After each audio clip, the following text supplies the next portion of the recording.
चलो बच्चों, last video में हमने कवर किया था पार्टनरशिप एक्ट के चैप्टर नंबर 2 की स्टार्टिंग की थी, है ना। स्टार्टिंग में क्या क्या था? नेचर ऑफ गुडविल थी। गुडविल का नेचर कौन सा होता है? Goodwill is an intangible asset having, है ना। गुडविल इंटेंजिबल एसेट होती है और एक परचेज गुडविल होती है, एक सेल्फ जनरेटेड गुडविल होती है। सेल्फ जनरेटेड गुडविल का क्या करते हैं, परचेज गुडविल का क्या करते हैं, है ना। अब हम देखते हैं, साथ में हमने एक और चीज़ देखी थी कि हमने एक मेथड पढ़ा था कि गुडविल की वैल्यूएशन, नेचर तो हमने क्लियर कर लिए थे। तो गुडविल की जब हमने वैल्यूएशंस करी थी, गुडविल की वैल्यूएशंस में हमने एक तरीके से वैल्यूएशन पढ़ा था। कौन सा वैल्यूएशन था बच्चों? एवरेज प्रॉफिट मेथड, है ना, average profit method.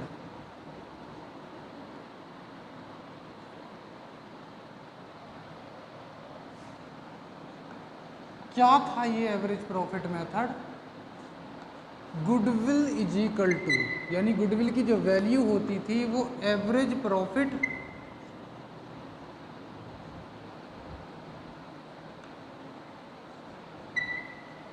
Into number of year purchase, यही था ना।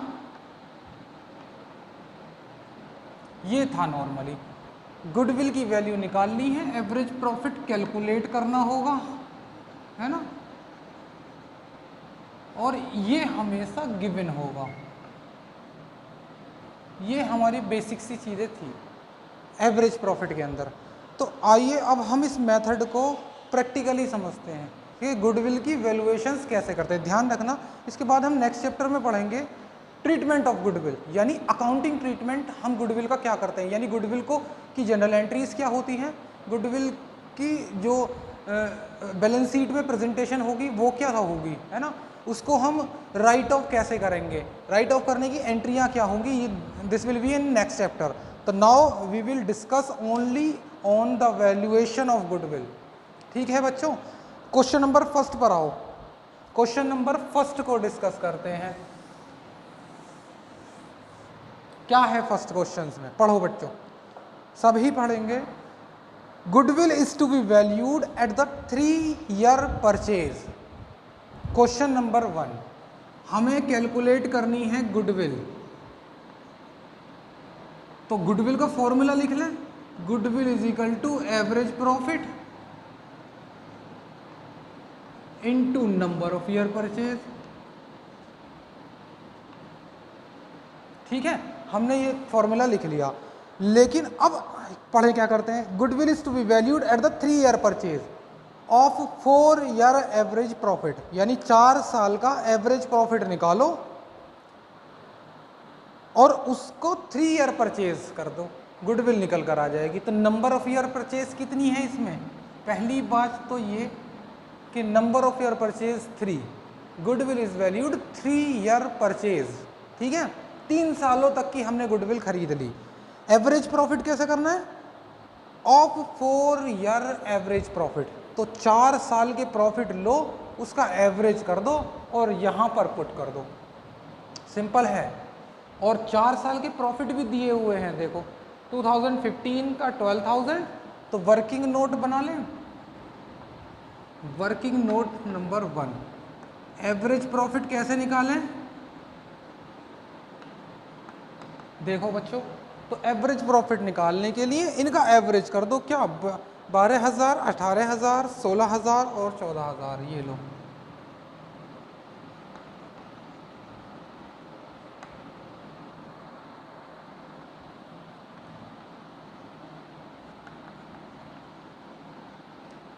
तीनों को डिवाइड कर दो, यही तो एवरेज होता है। एवरेज प्रॉफिट का फॉर्मूला क्या लिखवाया था? Number sum of sigma average profit, यानी सम ऑफ प्रॉफिट, यानी जितने भी पास्ट ईयर के प्रॉफिट दिए हुए हैं। ध्यान करो, लास्ट वीडियो में मैंने क्या लिखवाया था? मैंने इसकी वैल्यू जो लिखी थी, average profit is equal to sum of, यानी sigma of past year profit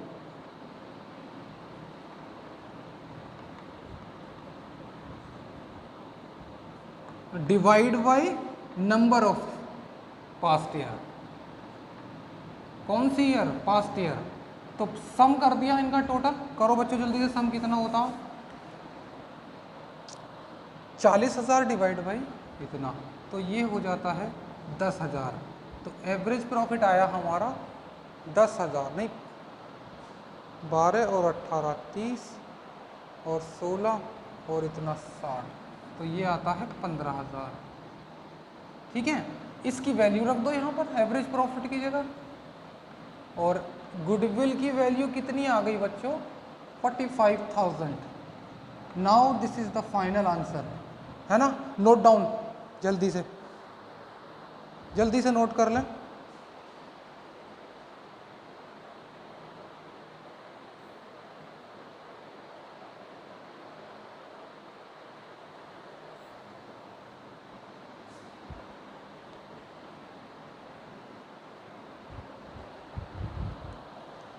question number 4 पर आए बच्चों। क्वेश्चन नंबर 4 देखो क्या कहता है, calculate the value of goodwill on the basis of 1.5 year purchase of average profit of last 3 year. Average profit कितने year का करना है? 3 साल का। और नंबर ऑफ ईयर परचेज कितने हो गए? 1.5 यानी 1.5। तो goodwill is equal to average profit into number of year purchase. This is the value is 1.5 and देखो एवरेज प्रॉफिट निकालना है। अब वर्किंग नोट बना लें एक और एवरेज प्रॉफिट के लिए। एवरेज प्रॉफिट तो कैलकुलेट करना होगा। देखो कितना है average profit. The profit for first year was 1 lakh, तो 1 साल का प्रॉफिट हो गया 1 लाख। ठीक है, अच्छा। The profit of second year was twice of profit of first year, यानी फर्स्ट ईयर का दुगना, तो कितना हो गया? 2 लाख। ठीक है, और थर्ड ईयर का देखते हैं कितना है। The third year profit was 1.5 time of profit of second year, यानी दूसरे साल का 1.5 टाइम यानी 1.5 गुना हो गया। तो कितना हो गया? इसकी मल्टीप्लाई कर दो 1.5 से, इतना आ जाएगा। कितना हुआ ये? 3 लाख। एवरेज कर दो बच्चों, कितनी साल हो गए? 1 2 3, 3 से डिवाइड कर दो, तो ये आ जाता है 2 लाख। 2 लाख को यहाँ पुट कर दो वैल्यू में, तो प्रॉफिट इज वैल्यूड यानी goodwill is valued 3 lakh. This is the final answer. ठीक है बच्चों, कर लो जल्दी से नोट। इसके बाद क्वेश्चंस करते हैं। Question number 5।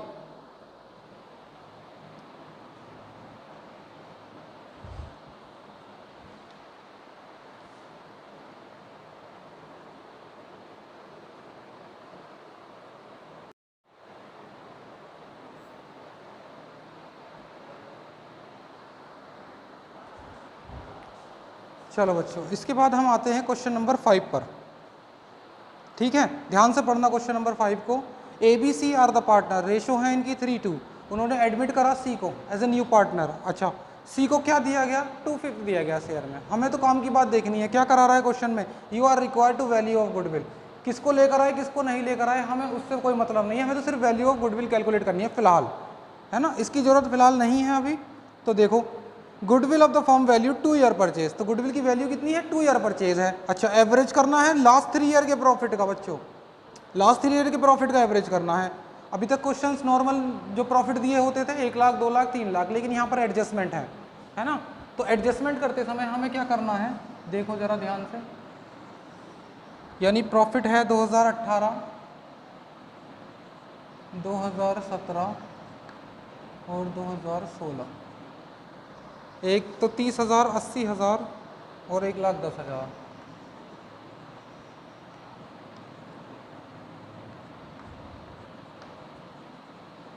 है ना। ये लो, यहाँ तक की बात आती है समझ में बिल्कुल। देखो क्या बताया था मैंने, पास्ट एडजस्टमेंट के केसेस में अगर जितने भी लॉसेस हो रहे हों, लॉसेस कहाँ जाते हैं, पीएनएल के डेबिट साइड में, तो जो कंटेंट पीएनएल के डेबिट साइड में है उनको हम एड बैक कर देंगे, अनएक्सपेक्टेड कंटेंट, ठीक है, यानी अनएक्सपेक्टेड लॉसेस को हम डेबिट कर देंगे। और जितने भी बेनिफिट्स हो रहे हों, यानी पीएनएल की क्रेडिट साइड में आने वाली चीज़ें, उनको हम क्या कर देंगे, माइनस। तो पहचानो उनकी क्या चीज़ है। 30,000 में डेबिट है लॉस स्टॉक बाय फायर, 40,000 का लॉस डेबिट है, ये लो प्लस कर दो, बड़ा सिंपल सा तरीका है।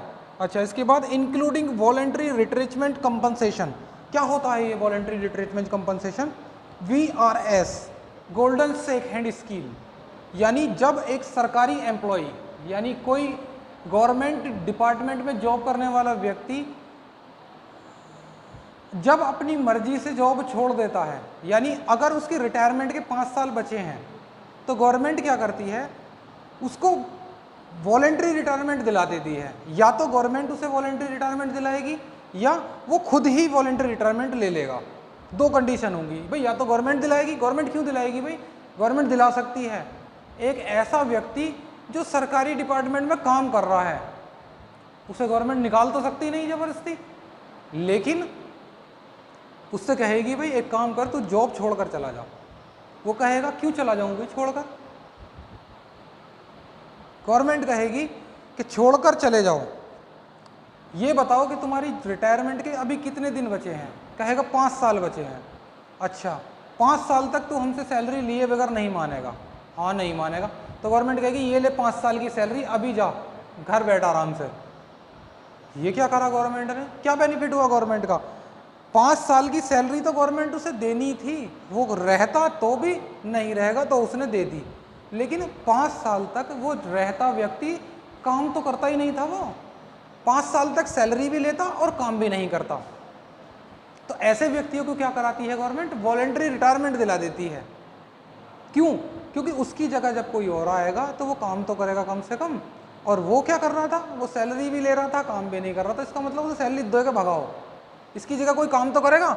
दूसरी कंडीशन, एम्प्लॉय खुद चाहता है रिटायरमेंट लेना, उसका मन नहीं है अब जॉब करने का, तो ले सकता है, इस स्कीम के तहत लेता है।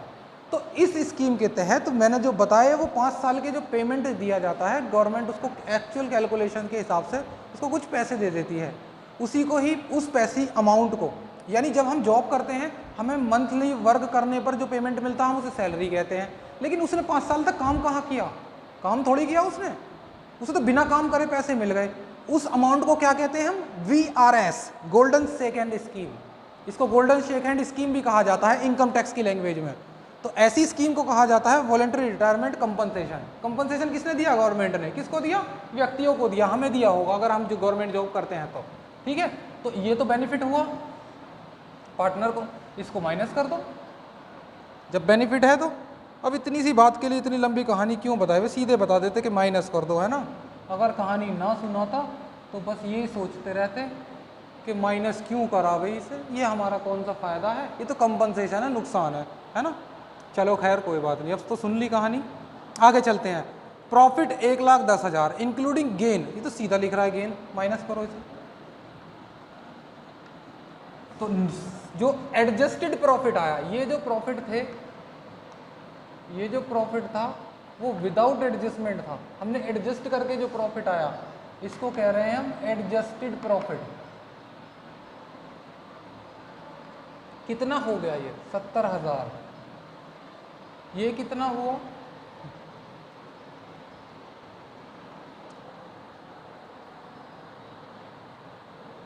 अरे अरे अरे सॉरी, फर्म ने पेड करा होगा, पार्टनरशिप फर्म ने पेड करा होगा। एम्प्लॉय के लिए तो ये बेनिफिट है तो हमने माइनस करने के लिए बताया, लेकिन हम एम्प्लॉय थोड़ी हैं, हम तो फर्म चला रहे हैं गवर्नमेंट की तरफ से। गवर्नमेंट ने क्या करा होगा, गवर्नमेंट के लिए तो लॉसेस है ये, इस लॉस को ऐड कर देंगे हम, ठीक है, इसलिए इसको ऐड करेंगे। यानी गवर्नमेंट ने किसको दिया कंपनसेशन, एम्प्लॉय को, ध्यान से देख लेना, एम्प्लॉय को। तो इसके लिए तो ये बेनिफिट है, और इसके लिए ये लॉसेस है, क्योंकि कंपनसेशन तो इसने पेड करा होगा बच्चों, ठीक है। अब हम गवर्नमेंट नहीं फर्म चला रहे हैं, यानी इसको कहते हैं एम्प्लॉयर, एम्प्लॉय देने वाला, एम्प्लॉयमेंट यानी नौकरी देने वाला कौन होता है? एम्प्लॉयर, और नौकरी करने वाला कौन होता है? एम्प्लॉई। इसके लिए बेनिफिट, इसके लिए लॉस, चाहे वो फर्म हो या गवर्नमेंट हो। तो हम इसके नज़रिए से सोच रहे हैं, यहाँ कहाँ सोच लिए, गलती हो गई भाई, गलती हो गई, ठीक है। करो करो, तो कितना हो गया ये? 30,000, और ये कितना हुआ?